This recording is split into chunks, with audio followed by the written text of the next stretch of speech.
Welcome to a new daily top Askreddit video. Today's topic: rich people of Reddit who married someone significantly poorer. What surprised you about their previous way of life? My so said today I made rent, meaning today I've earned enough / accumulated enough to pay the rent, and I realized that this is a monthly accomplishment to someone with no fixed income / salary. Oh, I felt this in my soul. I've been there for sure. I've never not been there. Also the slow creeping dread when you hope you have enough for groceries as the card swipes. I fell in love with my best friend who really didn't have any money. When I got a job, for my birthday I decided to plan a holiday and offered to bring him along. It didn't even occur to me that this was his first ever holiday he'd ever taken. His family could never afford it growing up, and he'd never really thought to do it as an adult. I really feel this one. My family did maybe 2 vacation-type trips in 18 years of growing up, and both of those were to places relatively close by, few hours of driving. If it wasn't for a couple of school-sponsored trips, I probably would have never left my region of the US. Until I was an adult, and I still haven't left the country. I remember in college, there was a school-sponsored trip for a class I was taking that involved air travel. The look on another student's face when I told him I'd never flown before was absolutely priceless. Now, as an adult with a middle-class white-collar job, it still boggles my mind to listen to co-workers talk about all the trips and cruises they take and talk about flying to Disneyland for just a weekend getaway. I can't get myself into the mindset of someone who can actually afford to travel now, because it just hasn't been a part of my life at all. I've never been able to afford travel, but have still been to a ton of places because of my mother's job. She worked at a travel agency, and checked out hotels to see if they were suitable for her agency's clients. It's really weird being in the I can't afford to travel and the I've been to all these places camps simultaneously. As a former poor person, like a single piece of bologna on a single piece of bread for Christmas dinner poor. It's incredible the things you don't even realize you never considered because everything was always too expensive. Movies, concerts, escape rooms, rock climbing, gym membership, basically anything that costs money and is recreational never come up on my radar because it was always too expensive. It isn't until friends suggest these things that I even remember they exist and I can afford it. Yep. When I was a kid we were stone cold poor. I remember one summer day my dad bought me a chocolate dipped cone from Dairy Queen and I burst into tears. I was just so emotionally overwhelmed, it was so luxurious. And, watching the opening to Disney on TV in the 70s and they'd show the monorail disappearing into the hotel, it just seemed so otherworldly it didn't even occur to me to think it was a place I could ever visit. 15 years later, I snuck onto the roof of that hotel and thought about how peculiar life is. And how flat Florida is. I can answer this one. I did not grow up rich by any means, but I would say my family was upper middle class. My husband was born in Nicaragua and eventually moved to Texas where his mother barely scraped by supporting him and his brother. Some of the things that surprised me. 1. He never eats snacks. Ever. They didn't have food in their kitchen and he would go hungry sometimes. He said once they had an egg in the kitchen and he scrambled it and split it with his brother while his mom hugely looked on. Now as an adult he doesn't understand snacking. If we eat a banana he thinks that is our next meal. 2. He is very impressed with smaller things in life. He had one toy as a kid, truck, and now, anything I get him he thinks is the most amazing thing in the world. He saves everything. 3. He is the hardest worker I know. He never wants to be where he was. 4. He is the most grateful, optimistic person I know. We've been having some problems, family drama, trying to sell our house, work stuff, etc. He is not afflicted by any of it, he is cool as a cucumber. He always says, "Did you eat today? Do you have a place to sleep? Does someone love you? Then you are better than most people." I dearly love him. He makes me see the world in a different, better way. He sounds like he'd be a good friend. He is. He always says, "Did you eat today? Do you have a place to sleep? Does someone love you? Then you are better than most people." Most of us could benefit from repeating that often. Also, are you healthy? You know what, I think I love him too. I also choose this person's husband.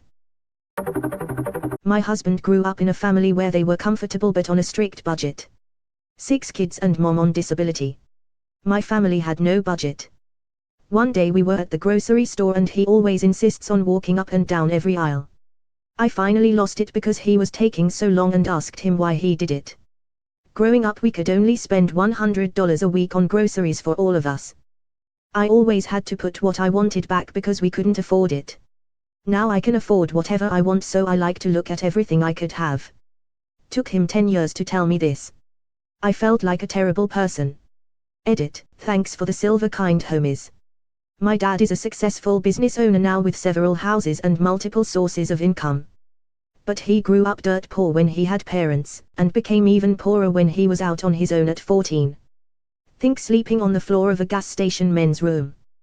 To this day he will take a small handful of cereal out of his bowl before he pours milk in and put it back in the box, so he'll always have some cereal for later. Over 40 years later, and the pain and worry of growing up poor without luxuries like breakfast cereal still affect him. Growing up without money does shitty things to people. Edit, thanks for the gold, kind stranger. Traumatic experiences can affect people for years. I remember reading a story about an American steamship in the 19th century that sunk, and the survivors were adrift for days, weeks. IRC only one many survived but nearly starved to death, and until the day he died many years later, he would eat extra food every day just in case. Sandwiches. When I made him a sandwich I only put one thin slice of meat in it. He couldn't believe that was how I had sandwiches growing up. My wife grew up not poor, but not very well off, and a good snack for her was a spoon of just peanut butter. I had never used peanut butter as anything but in combination with at least something else, i.e. bread. It's little things like that. Edit, loving everyone's enthusiasm for peanut butter. We're now a combined 6-figure household salary, but rest assured the spoonful of peanut butter has transcended wealth and is a favorite for our children, haha. You don't have to be poor to enjoy peanut butter by itself. That shit is delicious. Edit, just to add a shameless plug for my other favorite way to eat peanut butter. Toast some bread, slather with peanut butter, drop some chocolate chips on top. Nuke for maybe 5 to 6 seconds so the chips get melty, sandwich and consume. NOM. Edit 2, due to popular demand adding another favorite. Toast bread, peanut butter it up, slice bananas for the top, drizzle with honey.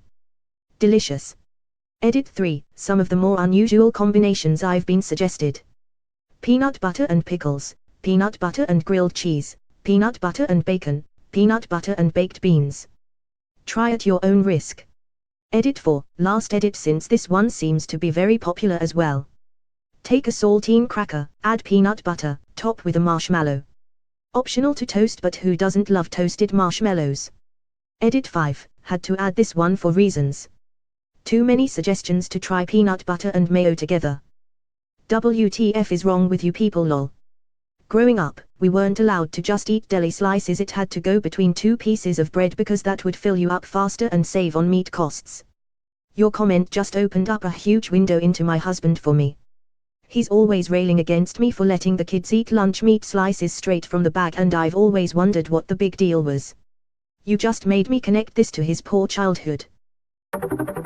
My experience is from the opposite perspective, I was the poor one. It absolutely floored me how my wife acts when something broke, like a car, appliances, clothes, etc. As a child living below the poverty line, replacing a tire or other necessities was a disaster, requiring tricky trade-offs in the budget or just plain acceptance of just how boned you were. When my wife's phone broke, I went into full panic mode while she shrugged and said, "We can just a new one this afternoon." And then we did. Edit, wow, I have received a lot of responses on this. By far my most upvoted comment. You guys made my day, thank you.